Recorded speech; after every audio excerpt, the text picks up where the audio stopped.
જ્યારે વિચારોનો યોગ થાય છે ત્યારે જ જીવન સ્વસ્થ થાય છે. ઇન્ટરનેશનલ યોગ ડે 21 જૂન. યસ, ઇન્ટરનેશનલ યોગ ડે ની વાત આવે છે ત્યારે યોગ એટલે બે શબ્દનો સમન્વય છે, સમાધિ અને જોડાણ.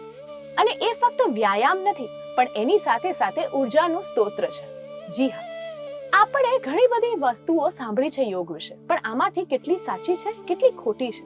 અને ઘણી બધી વખતે આપણને આદિગુરુ દ્વારા પણ ઘણી બધી યોગની ડેફિનેશન્સ કહેવામાં આવી છે. એના સિવાય પણ શ્રીમદ ભગવદ ગીતામાં પણ યોગનો ઉલ્લેખ કરવામાં આવ્યો છે. પરંતુ જ્યારે વાત આવે છે યોગની, તો યોગ ખાલી ફિઝિકલ નથી, પણ એના સિવાય મેન્ટલ પણ છે, સ્પિરિચ્યુઅલ પણ છે. એટલે એના સિવાય જ્યારે તમે આધ્યાત્મિક જ્ઞાન તરફ તમારે વળવાનું હોય છે, તો એનું ઉર્જાનું સ્તોત્ર પણ યોગ જ હોય છે. જી હા, યોગને આપણે ઘણા બધા રૂપમાં ડાયવર્ટ કરી દેવામાં આવ્યા છે, પણ એ કેટલા અંશે સાચું છે? યોગ એક ફાયદા અનેક આપણે લોકોએ સૌએ સાંભળ્યું છે, પણ શું ખરેખર યોગના કેટલા ફાયદા હોય છે એ તમારે જાણવું છે? યોગ કરવાથી તમે કેવી રીતની મનોસ્થિતિ હાંસલ કરી શકો છો? આવો જાણીએ આપણા યોગ ગુરુઓ પાસેથી. નેહા મેમ, જો આપણે વાત કરીએ આસનોની, તો કેટલા પ્રકારના આસનો બેઝિકલી હોય છે? જી, આસનોના ઘણા બધા પ્રકાર છે. જેમ કે આપણે સ્ટેન્ડિંગ આસન કહી શકીએ છીએ કે સિટિંગ પોસ્ચરમાં અમુક આસન કરીએ છીએ. અમુક આપણે સુપાઇન એટલે કે પીઠના બળ સૂઈને આસન કરીએ છીએ. અમુક પેટના બળ એટલે કે પ્રોન પોઝિશનમાં આપણે આસનોનો અભ્યાસ કરતા હોઈએ છીએ. અને સાધનાની દ્રષ્ટિથી જોઈએ તો અમુક ધ્યાનાત્મક આસન હોય છે, મેડિટેટિવ પોસ્ચર જેને કહેવામાં આવે છે. આમ અલગ અલગ ઘણા બધા પ્રકાર હોય છે. ઘણા આસન આપણે એકાગ્રતાને વધારવા માટે અભ્યાસ કરતા હોઈએ છીએ. તો આ રીતે અલગ અલગ પ્રકારમાં એને ડિવાઈડ કરવામાં આવ્યું છે. બહુ જ સરસ વાત કીધી છે હેમલતાબેન. જો આપણે વાત કરીએ છીએ કે આ જેમ મેમે કીધું કે કોન્સન્ટ્રેશન કરવું બહુ જ ઇમ્પોર્ટન્ટ છે, અને આપણે લોકો વાત કરતા હોઈએ છીએ કે એ સાધના છે, તો હવે એ કોન્સન્ટ્રેશન અચીવ કરવા માટે કેટલો સમય લાગી જતો હોય છે? કારણ કે ઓબ્વિયસલી થોટ્સ જે છે એ તો તમારા કન્ટિન્યુઅસલી આવવાના જ છે. તમે ક્યાંય પણ હોય થોટ્સને તમે ક્યારેય બંધ નથી કરી શકતા, કે એવી કોઈ શૂન્યતા નથી આવતી. તો એ થોટ્સ પર તમારો કંટ્રોલ કેવી રીતે આવી શકે છે? ખૂબ સરસ પ્રશ્ન છે ખુશીબેન. થોટ્સ પર કંટ્રોલ કરવા માટે તમારે પ્રાણાયામનો અભ્યાસ કરવો પડે. એવું કહે છે ને કે તમારા મનને કંટ્રોલ કરવું હોય તો એ તમારા પ્રાણ જ કરી શકે છે. તમારા જે બ્રીથિંગ છે એ તમારા મનને કંટ્રોલ કરી શકે છે.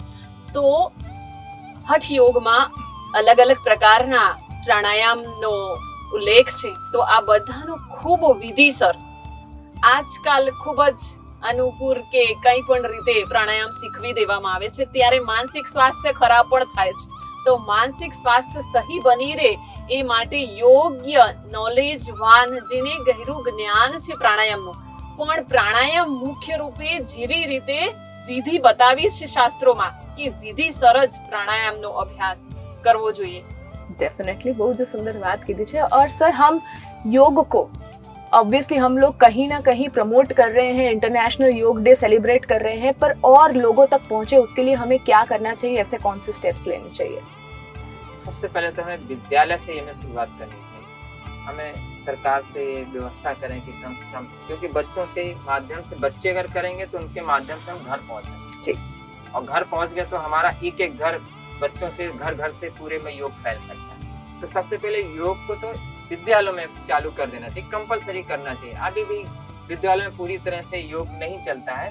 भले कुछ प्राइवेट स्कूलों में योग टीचर जाते होंगे, करके आ जाते होंगे. गवर्नमेंट के भी कॉलेज में कुछ टाइम के लिए योग टीचर रखते हैं, फिर उनका भी टाइम बर्बाद जाता है. मैं तो साफ साफ कहूँगा यहाँ पर उनको एक अच्छी सी लाइन देने की जॉब मिलना चाहिए. इसलिए योग टीचर बैठे हुए हैं और अच्छे अच्छे टीचर हैं, पीएचडी किए हुए टीचर ऐसे ही घूम रहे हैं, उनको काम ही नहीं मिल रहा है. और काम करने वाले बच्चों से माध्यम से ही हम घर जा सकते हैं, घर से ही हम पूरे में योग को फैला सकते हैं. क्योंकि मैंने 15 साल 12 साल लगभग नानाजी देशमुख के यहाँ मैंने काम किया, चित्रकूट दीनदयाल शोध संस्थान में. वहाँ 15 साल 16 साल काम किया. और उस समय हमारी उम्र तो बहुत छोटे, खेलने कूदने की उम्र थी. खाते थे, वहाँ हमको खाना पीना मिलता था और बस पूरा दिन खेलते थे. लेकिन उन्होंने क्या नींव रखी, आज चित्रकूट लोग देखने जाते हैं, उनके प्रकल्प को, प्रोजेक्ट को देखने जाते हैं लोग. जब नानाजी देशमुख की मृत्यु हुई थी तब वहाँ पे हाई कोर्ट के 120 जज देखने आए थे कि उन्होंने गांव में कैसे किया. अब गांव में घुसते कैसे थे. अब हम योग को भी ले लें तो वहाँ हम सबसे पहले विद्यालयों में ही जाते थे. हमारा पहला कदम विद्यालय में होता था, वहाँ बच्चों के संपर्क में आते थे, बच्चों को ही हम सिखाते थे सुबह से लेकर पूरी दिनचर्या, योग कराना, खेलना, अपने सांस्कृतिक प्रोग्राम, लेजिम, डंबल, और उनके यहाँ हमारा क्या प्रोग्राम था, बच्चों के घर से हमारा नाश्ता। यस, अब हम बच्चों के घर में जाते तो योग की चर्चा, उनकी किस चर्चा होती थी। तो ऐसे अगर हम बच्चों को हम पकड़ते हैं, विद्यालयों को लेके चलते हैं, तो हम योग को बहुत ज्यादा अच्छे स्तर पे हम दूर दूर तक ले जा सकते हैं। इससे हमारा योग का प्रचार अच्छे से हो सकता है। ઓકે. અને 8 અંગોની વિશેની જો આપણે વાત કરીએ છીએ તો એમાંથી કેટલા ચલણમાં છે? જી 8 અંગોની વાત એવી છે ખુશી કે જે પતંજલિ મહર્ષિજીએ યોગ દર્શનની રચના કરી એમાં યોગના 8 અંગોની ચર્ચા કરી છે. જેમ આગળ પ્રદીપ સરે વાત કરી કે યમ, નિયમ, આસન, પ્રાણાયામ, પ્રત્યાહાર, ધારણા, ધ્યાન અને સમાધિ, આ 8 અંગોની ચર્ચા કરવામાં આવી છે. તો એમાંથી સૌથી પહેલાં જે યમ નિયમની વાત કરી છે એને અત્યારે બહુ ઓછા લોકો જાણે છે. જે યોગના ક્ષેત્રમાં થોડા ઉચ્ચ સ્તર પર પહોંચ્યા છે એમને ખબર હોય છે. બાકી સામાન્ય રૂપથી લોકો આસન, પ્રાણાયામ અને થોડું બહુ ધ્યાન, બસ આટલા અંગોને જ વિશેષ રૂપથી યોગ માનતા હોય છે, જે અવધારણા બહુ ખોટી છે. જોવા જઈએ તો યમ નિયમથી શરૂઆત કરી અને સમાધિ સુધી આપણા મનુષ્ય જીવનના જે 4 પુરુષાર્થ કીધા છે, ધર્મ, અર્થ, કામ અને મોક્ષ, એને પ્રાપ્ત કરવા માટેના આ 8 અંગ બતાવવામાં આવ્યા છે. यस, બહુ જ સરસ વાત કીધી છે. અને મારો નેક્स्ट प्रश्न પણ એ જ હતો કે सर अगर हम बात करते हैं आसन और प्राणायाम में क्या डिफरेंस है, क्योंकि लोग क्या है कि खुद ऐसा मान लेते हैं कि भाई हमने बैठ के मेडिटेशन कर लिया तो ठीक है, हो गया. उसकी भी आजकल बहुत सारी डेफिनेशंस आ चुकी है कि भाई नहीं ऐसे करना है, ऐसे करना है. उसमें से कौन सी सच्ची है और क्या डिफरेंस है?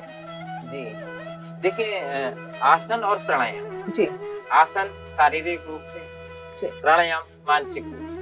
अब ऐसे जो अभ्यास हम करें जिसमें शरीर का यूज हो, वो हमारे आसन में आ जाएंगे, और जिन पे हम शरीर का यूज ना करें, मन से अभ्यास करें, वो हमारे मानसिक रूप से आ जाएंगे. तो वो हमारे प्राणायाम के अंतर्गत आते हैं. शारीरिक अभ्यास आसन में आते हैं और प्राणायाम के अंतर्गत हमारे मानसिक अभ्यास आ जाते हैं. जी. सिंपल. હવે નેહા મેમ, જો આપણે વાત કરીએ અત્યારના, જો આપણે પેઢીની વાત કરીએ તો ઘણા બધા અલગ અલગ આના સિવાયના પણ ઘણા બધા પ્રેયર્સ આવ્યા છે. હોપોનોપો પ્રેયર આવ્યા છે, રેકી આવી છે, આવું બધું ઘણી બધી વસ્તુઓ કરવામાં આવતી હોય છે કે ભાઈ ના, તમારું આનાથી મન શાંત થશે. પણ શું તમને લાગે છે કે એ વસ્તુઓ એટલી ઇમ્પોર્ટન્ટ છે કે યોગ દ્વારા આપણે આ બધી જ વસ્તુઓ એકસાથે અચીવ કરી શકીએ છીએ, તો આપણે એ ના ફોલો કરવું જોઈએ? જી, એમાં એવું છે ખુશી કે બધી વસ્તુનું, બધી વિદ્યાનું મૂળ છે ને એ વેદમાં છે, અને વેદથી જ આ બધા દર્શન શાસ્ત્રની રચના કરવામાં આવી છે. એટલે અલ્ટિમેટલી જે પણ બીજી વિદ્યાઓ છે જેનાથી કંઈક સકારાત્મક પરિણામ આપણને આપણા શારીરિક કે માનસિક સ્વાસ્થ્ય માટે મળે છે, એનું ક્યાંક ના ક્યાંક રૂટ્સ આપણા વેદોમાં આપેલું જ છે. તો બેટર છે કે આપણે એ રૂટને જ ફોલો કરીએ. પણ તે છતાં બધાની માનસિક ક્ષમતા કે શારીરિક ક્ષમતા એટલી નથી હોતી કે એ લોકો એટલા હાઈ ક્વોલિટીની વસ્તુઓને સમજી શકે. જે કે યોગની જે ડેફિનેશન કીધી છે મહર્ષિ પતંજલિજીએ કે ચિત્ત વૃત્તિ નિરોધ, ચિત્તના વિચારોને રોકવા, એ યોગ છે. હવે સિમ્પલી કોઈ પણ વ્યક્તિ ચિત્તને નિર્વિચાર કે શૂન્ય અવસ્થામાં ઇઝીલી નહીં પહોંચાડી શકે. તો જ્યારે બચ્ચા નાના હોય અને ના સમજતા હોય ત્યારે એ લોકોને આપણે જેમ સરળ વસ્તુઓ કે સરળ કહાનીઓ દ્વારા એ વાતને સમજાવવાનો પ્રયાસ કરતા હોઈએ, એવી રીતે આ બીજી બધી પદ્ધતિઓ છે એ સપોર્ટિવ સિસ્ટમ કહી શકાય કે જે યોગના તરફ તમને જવામાં સપોર્ટ કરે છે અને આસાન બનાવે છે તમારા એ રસ્તાને. જે નેક્સ્ટ મારો સવાલ છે એ ત્રણેયથી છે, અને ત્રણેયથી એટલા માટે છે કારણ કે તમે ત્રણેય યોગ ગુરુઓ છો, પણ અત્યારમાં ઘણા બધા યોગના પ્રકાર આવી ગયા છે. અત્યારમાં પાવર યોગા છે, એરિયલ યોગા છે, લોકો जिम જાય છે. તો હું ત્રણેયને પૂછવા માંગીશ સ્ટાર્ટિંગ फ्रॉम सर कि सर ये कितनी हद तक सही है? Gym, power yoga, aerial yoga, पता नहीं कितने टाइप के योगा के प्रकार आ चुके हैं अभी. जी, आपका ये वर्तमान समय में ये बहुत ही प्रचलित चीज है, लेकिन ये कहते हैं ना चमत्कार को नमस्कार, तो अभी वो थोड़ा सा उछल रहा है, लेकिन उछलने के बाद कुछ दिनों का ही अभ्यास होता है, इसके बाद वापस हमारे योग में ही आता है. तो योग के जब उनको जिम, व्यक्ति जिम चला जाता है, 6 महीने साल भर के बाद वापस वो योग की तरफ पूरा मेंबरशिप खत्म करता है, योग में आता है. उसको क्योंकि उसके जब तक उसको प्रत्यक्षम प्रमाणम जब वो प्रत्यक्ष रूप से अपना नुकसान होते हुए देख लेता है तो व्यक्ति अपने आप आता है। जब वो योग की तरफ आ जाता है तो फिर हमारा योग समर्पण है, फिर वो इच्छा के अनुसार फिर मन लगा करके योग का अभ्यास करता है। यहाँ तक एरोबिक्स है, एरियल योगा है। अब योग को लोग, गलती हमारी नहीं है, लोगों की गलतियां हैं। उनकी मानसिकता ऐसी हो गई है, उनके विचार ऐसे कुंठित हो गए, इसलिए वो जिम और एरोबिक्स की तरफ भागते हैं। उनको म्यूजिक अच्छा लगता है, लेकिन इसके बाद भी हमारा जो परंपरागत योग है उसमें ही लौट करके ही शांति मिलती है। रही बात एरियल योगा की, अब लोगों को दिखाने के लिए हमें सेंटर में या अपने योग केंद्र में थोड़ा एरियल रखना पड़ता है, थोड़ा प्रॉप्स रखना पड़ता है, क्योंकि लुभाना, चमत्कार, तो अगर उनको लाना है तो थोड़ा लुभाना भी पड़ेगा। अगर टीचर अच्छा है तो थोड़ा लुभा करके बच्चों को कैसे फुसलाते हैं, बिस्किट दे दिया, फिर अपनी तरफ मनपसंद काम करा लिया। तो ये एरियल योगा, जुम्बा है, ये अगर टीचर के हाथ में अच्छे से आता है, थोड़ा सा लालच दे के वो धीरे से उसको शांत करके ध्यान में धीरे धीरे ला सकता है, और जैसे वो आता है तो उसको शांति मिलती है, तो उसमें आ जाता है। एरियल योगा की बात है, अब मेरे पास एरियल योगा मैं नहीं कराता हूँ, पर मैंने एरियल योगा के प्रॉप्स लगा रखे। कारण, क्योंकि कुछ लोगों को जैसे शीर्षासन है, चक्रासन है, बैक पेन है, उनको करवाना है, या यंग बच्चा है उसको थोड़ा स्मरण शक्ति बढ़ानी है, बाल झड़ते हैं या कुछ भी कह लो आप, तो शीर्षासन कराना है। अब छोटे से बच्चे को तुरंत शीर्षासन नहीं हो सकता है जी। अब उसको थोड़ा लुभाना है, उसको योग की तरफ आकर्षित करना है, तो हमने एरियल लगा दिया। अब उसमें शीर्षासन करके दिखा दिया, चक्रासन करके दिखा दिया, तो उसका मन आकर्षित हो गया, वो धीरे से हमारे योग की तरफ है। हम इस तरह से उनका उपकरण का यूज कर सकते हैं, पर वास्तव स्वरूप तो अपना योग ही है। हम यहाँ ढांचे में जैसा ढालेंगे वैसा ढल जाएगा, वो टीचर के हाथ में जी। तो जैसा चाहेगा टीचर वैसे ढाल लेगा, पर समय के हिसाब से वो सब आपको रखना पड़ेगा, क्योंकि लोगों को लाना है, आकर्षित करना है, तो आपको ये चीजें करनी पड़ेगी। जी, सेम प्रश्न હેમલતા બેન તમને છે? જી ખુશી, ખૂબ જ સરસ. આધુનિક સમયમાં આજે યોગનું ચલણ ખૂબ જ વધ્યું છે, ત્યારે યોગ એક બિઝનેસ બની ગયો છે, એક કમાવાનું સાધન. ઓફકોર્સ હોવું જ જોઈએ, પણ એની સામે જ્યારે જીમની વાત કરું તો જીમમાં કેવું છે કે પાશ્ચાત્ય જે પશ્ચિમના દેશો છે ત્યાંનું વાતાવરણ કેવું છે, ઠંડુ છે. તો અને આપણો સંસ્કૃતિ છે પશ્ચિમના દેશોને આંધળું અનુકરણ કરે છે, જ્યારે એ લોકો ખૂબ હોશિયાર છે, આપણી સંસ્કૃતિને અનુસરે છે ને યોગને એક્સેપ્ટ કરે છે, અને સહી માયનેમાં એ લોકો કઈ માંસપેશી પર ઇફેક્ટ થાય છે, કયા હોર્મોન્સ નું અંદર ઉત્પાદન થાય છે અને શાના માટે જરૂર છે, જેટલું નોલેજ એમને છે એટલું અહીંયા જીમ માટે પાગલપન હોય છે. પરંતુ જીમમાં સાસ, શરીર, મન કંઈ જ કંટ્રોલ હોતું નથી. એ દેશોમાં વાતાવરણ ઠંડુ છે, માટે ત્યાં મ્યુઝિક વાગે છે, હાથ હલાવે છે, પગ હલાવે છે, ઇટ્સ ઓકે, બરાબર છે. પરંતુ આપણો વારસો જેટલો સરસ છે, અને ઋષિ મુનિઓએ જીવન જીવવા માટે યોગ આટલા એકદમ સાયન્ટિફિક વૈજ્ઞાનિક તરીકાથી બનાવ્યા છે. તો મારી દ્રષ્ટિએ તો આજે એ બિઝનેસ બનાવી દીધો છે, એટલે એને સ્વીકારે છે, અને બિઝનેસ બનાવવા માટે એમને અલગ અલગ એરિયલ યોગા, જીમ અને ડાન્સ આ તે, અને જે અત્યારનું જે યુવા ધન છે એને પણ આકર્ષિત કરવા માટે કદાચ ક્યાંય ને ક્યાંય આની જરૂર હોય છે, અને ઘણા જીમ અથવા યોગ જે સેન્ટર છે એમને પણ નોલેજ હોય છે ડેપ્થમાં કે યોગ શું છે અને જીમમાં શું ફરક છે. પરંતુ એમના બિઝનેસને ચલાવવા માટે ક્યાંય ને ક્યાંય એ પણ આવી રીતે જેવી રીતે સરે વાત કરી એવી રીતે એને અપનાવતા હોય છે.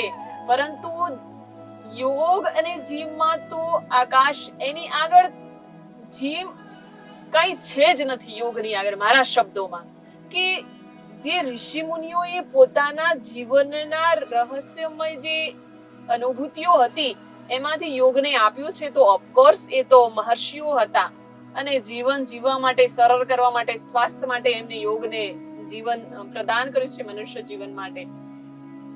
તો યોગ અને જીમનો ક્યારેક મતલબ કોઈ comparison તુલના અને કમ્પેરિઝન થઈ જ ન શકે. ઓફકોર્સ એમાં ઉપર તો ચડીતું તો યોગ જ છે. ડેફિનેટલી. મેમ, તમને પણ સેમ પ્રશ્ન છે? જી, ખુશી, એવું છે કે અત્યારે આપણે જે તરફ ભાગી રહ્યા છે ને ત્યાંથી દુનિયા યુટર્ન લઈ રહી છે, એમ કહીએ તો ચાલે, કે વિદેશી લોકો છે એ અત્યારે યુટર્ન મારી રહ્યા છે, અને જ્યારે આપણી વસ્તુની આપણને પોતાને કદર નથી હોતી, જ્યારે એ ફોરેન રિટર્ન થઈને આવે ને ત્યારે આપણે એનું મૂલ્ય સમજતા હોઈએ છીએ. તો એવું જ યોગમાં પણ છે કે આપણી સંસ્કૃતિ સાથે જોડાયેલી વસ્તુ છે, આપણા દેશની એક અમૂલ્ય ધરોહર છે, પણ આપણે એની કિંમતને જાણી નથી શકતા અને આજે આપણે જીમ તરફ ભાગી રહ્યા છીએ. જે જીવનશૈલી અને જે વસ્તુઓથી એ લોકો પરેશાન થઈને શાંતિની ખોજમાં ભારત કે શાંતિની ખોજમાં યોગ તરફ વળી રહ્યા છે, એ બધી જ વસ્તુને આપણે આજે અપનાવી રહ્યા છીએ, ગલત ચીજોને કે જીમ જેવી વસ્તુઓને આપણે પ્રમોટ કરી રહ્યા છીએ. ખોટું નથી કસરત કરવું એ, પણ જીમમાં જવાથી તમારા શરીરમાં ફ્લેક્સિબિલિટી નથી વધતી, સ્ટીફનેસ વધે છે ઉપરથી. બીજી વસ્તુ કે યોગ એ એક એવી શારીરિક કે માનસિક ક્રિયા છે, યોગના અમુક વસ્તુઓ તમારા વ્યવહારિક છે, અમુક જેમ કે યમ નિયમ એ તમારા વ્યવહાર સાથે કામ કરે છે, અને આસન પ્રાણાયામ છે એ તમારા શરીર પર કામ કરે છે, ધારણા ધ્યાન સમાધિ છે એ તમારા મન પર કામ કરે છે. તો યોગમાં જેવી રીતે અલગ અલગ આપણા શરીરના પાર્ટ પર, માનસિક પાર્ટ પર કામ થઈ રહ્યું છે ને, એવું કામ બીજે કોઈ જ વ્યાયામમાં, બીજી કોઈ જ કસરતમાં નથી થતું. ત્યાં તમને શારીરિક તો લાભ મળી જાય છે થોડો ઘણો, કે તમે અમુક વેઇટ લોસ કરી લો કે અમુક તમારું જે પણ ગોલ હોય ફિઝિકલ એને પૂરા કરી શકો, પણ તમને ત્યાં શાંતિ નથી મળતી, તમે કામનેસ તરફ નથી જતા, તમારું ઉગ્રતા વધતી જાય છે, ક્રોધ વધતો જાય છે, કારણ કે તમે ત્યાં વિગરસ એક્સરસાઇઝ કરી રહ્યા છો ડેઈલી. તો મારા હિસાબે તો જેમ હેમલતાબેને કીધું કે યોગ અને જીમ આ બંનેની કોઈ તુલના જ ના હોય, એ બંને બહુ જ અલગ છે એકબીજાથી. તો હેમલતાબેન, મારે તમને એ પૂછવું છે કે પ્રાણાયામ, અને આપણે કહેતા હોઈએ છીએ કે પ્રાણાયામથી મનને બેનિફિટ થાય છે, તો મન અને શરીર પર શું શું અસર આવે છે? બહુ અચ્છા સવાલ તમે મને પૂછ્યો છે. મન અને શરીર ઉપર સૌથી પ્રથમ તો આપણા જે નેહાબેને બતાવ્યું પંચકોશની વાત, તો જે પણ યોગાભ્યાસ કરતા હોઈએ છીએ ત્યારે સર્વપ્રથમ પહેલા તો એ શરીર પર, પછી પ્રાણ પર, પછી મનોમય કોષમાં, વિજ્ઞાનમય કોષ અને અંતરાત્મા સુધી એ જતું હોય છે. તો એ પ્રાણ અને મનને પણ ગહેરો સંબંધ છે, બંને બીજા અને ત્રીજા નંબર ઉપર હોય છે. તો મન જે છે એ અને પ્રાણ, જે આપણે શ્વાસ દ્વારા, એ શ્વાસ એનું સ્થૂળ સ્વરૂપ છે અને પ્રાણ એનો સૂક્ષ્મ સ્વરૂપ છે. તો એ ભીતર જાય છે અને એ પ્રાણ તત્વ જે છે એ તમને માનસિક રૂપથી સ્થિર કરવાનું કાર્ય કરે છે. તમે શરીર ઉપરની વાત કરી, તો શરીર એ આસન અભ્યાસ દ્વારા તમે શરીરને સ્થિર કરી શકો છો, પણ યોગાભ્યાસમાં એટલી સરસ ટેકનિકથી બતાવ્યું હોય છે કે शरीर, सांस, मन तीनों को जोड़ के प्रत्येक अभ्यास करना होता है. सपोज हम शोल्डर का व्यायाम कर रहे हैं, तो शोल्डर के व्यायाम के दौरान हम उसकी मांसपेशियों में क्या क्या इफेक्ट आ रही है, उससे हमें क्या क्या मतलब महसूस हो रहा है, वो सब कुछ वहां ही अपना मन, शरीर और सांस सब कुछ लगा के हम अभ्यास करते हैं, और उसकी जो अनुभूति होती है, मतलब जो भी हम आसन या प्राणायाम अभ्यास करते हैं, तो सर्वांगीण रूप से वो अकेला न मन पे अभ्यास करता है ना ही शरीर पे, वो सर्वांगीण रूप से आप शरीर, मन, सांस और भावनात्मक रूप से सभी रूप से आपको बैलेंस करता है. तो आसन अभ्यास, योग अभ्यास न शरीर के लिए है न मन के लिए है, वो तो सर्वांगीण अभ्यास है, आपको संपूर्ण रूप से स्वस्थ बनाता है. ઓકે, તો યસ, યોગ આપણા જીવનમાં ખૂબ ખૂબ ખૂબ જરૂરી છે, એ તો આપણે સૌએ જાણી જ લીધું છે. પણ તમારા ત્રણેયથી હું પૂછવા માંગીશ કે જો આપણા દર્શક મિત્રોને જો તમારે મેસેજ આપવાનો હોય ઇન્ટરનેશનલ યોગ ડેનો, તો તમે શું મેસેજ આપશો? Starting for you. જી, તો હું તો એ કહેવા માંગીશ કે આંતરરાષ્ટ્રીય યોગ દિવસના ઉપલક્ષમાં જે આપણા માનનીય પ્રધાનમંત્રીજીએ આ એક બહુ સરસ પહેલ કરી છે કે 21 જૂનને યોગા દિવસના રૂપમાં પૂરા વિશ્વ સામે પ્રસ્તુત કર્યું છે. તો આપણે ભારતના લોકો છીએ અને આપણે તો જરૂર એનો લાભ લેવો જોઈએ, આપણે ગૌરવની લાગણી અનુભવ કરવી જોઈએ કે આપણા માનનીય પ્રધાનમંત્રી એક તો ગુજરાતી પણ છે, તો ગુજરાતની પ્રજાને તો ખાસ વિશેષ ગૌરવ હોવું જોઈએ આ વસ્તુનું. અને યોગને તમારા જીવનમાં તમારા નિત્યક્રમની જેમ તમારી દિનચર્યાનો એક હિસ્સો બનાવવો જોઈએ. જેમ રોજ સવારે ઉઠીને આપણે બ્રશ કરીએ છીએ, રોજ સ્નાન કરીએ છીએ, એવી જ રીતે રોજ થોડો સમય કાઢીને પણ જે પણ તમે આસનનો અભ્યાસ કે પ્રાણાયામનો અભ્યાસ કરવાનું નિર્ધારિત કરો, એ થોડો ઘણો અભ્યાસ એટલીસ્ટ રોજના 30 મિનિટ્સ રોજ તમને યોગ કરવું જોઈએ, એવું મારો સંદેશ છે સૌ પ્રજા માટે. Thank you so much ma'am. Hemlata ma'am. જી ખુશી, મારી દ્રષ્ટિએ આજે જ્યારે આપણું પૂરું વિશ્વ 11મો ઇન્ટરનેશનલ યોગા ડે મનાવી રહ્યો છે અને એ આપણા ભારત દેશની જ દેન છે અને પૂરા વિશ્વએ એને અપનાવી પણ છે અને એના પાછળનો આપણા પ્રધાનમંત્રીનો હેતુ હતો કે પૂરા વિશ્વને સ્વાસ્થ્ય પ્રદાન થાય. તો આટલું ગહન રહસ્ય યોગની અંદર છે. તો મારી દ્રષ્ટિએ યોગ એક જીવન જીવવાની સ્વયં યોગેશ્વરે આપેલી એક કળા છે જે મનુષ્ય જીવન આજે તણાવભરી જિંદગી જીવે છે. તો યોગને જેમ તમે આહાર નિત્ય, નિંદ્રા નિત્ય લ્યો છો, એવી રીતે યોગને પણ નિત્ય જીવનમાં 40 મિનિટ એટલીસ્ટ સ્થાન આપવું જોઈએ. અને વિશેષ રૂપથી ક્યારેક તમે વ્યસ્તતા છે તો એટલીસ્ટ તમારે 10-15 સૂર્ય નમસ્કાર, પ્રાણાયામ એનો અભ્યાસ કરવો જોઈએ અને તમારા શારીરિક, માનસિક અને ભાવનાત્મક રૂપથી બેલેન્સ બનાવે છે. તો મારી દ્રષ્ટિએ જીવન જીવવાની એક કળા છે योग एक. Yes Pradeep sir. मेरी दृष्टि से ये है कि पहले तो जो नेहा बहन ने बताया, दूसरा आपने भी बता दिया, हेमलता बहन ने बता दिया, वो दोनों चीजें करनी चाहिए दर्शकों को. यदि इसके बाद भी हमारे पास समय नहीं, जो जहाँ पर है वहां पर रास्ते में है, कहीं भी पहुंच जाते हो, कहीं ना कहीं रात तो व्यतीत करोगे ही करोगे. इसके बाद वहां पर ये थोड़ा 10 मिनट 5 मिनट का अभ्यास जरूर करें. इसके बाद वो भी समय नहीं है बाय चांस जी, और समय योग आसन के लिए नहीं है, तो महावाक्य उपनिषद में बहुत अच्छी बात बताई है, ओमकार का उच्चारण, सिर्फ ओम का उच्चारण. कहा है कि यदि आप सुबह प्रातःकाल ओमकार का उच्चारण करते हो तो आपके जो रात के जो हमारे पाप कर्म हैं या बुरे विचार हैं जो भी है, वो आपके सुबह ओमकार करने से समाप्त हो जाते हैं. फिर सायंकाल को हम ओमकार करते हैं, मध्य काल को ओमकार करते हैं. थोड़ी देर ओम खाली कितने समय लगना है, 2 मिनट 3 मिनट इतना ही कर लेते हैं. तो जो हम मध्याह्न काल में करते हैं तो हमारे पाप नष्ट हो जाते हैं.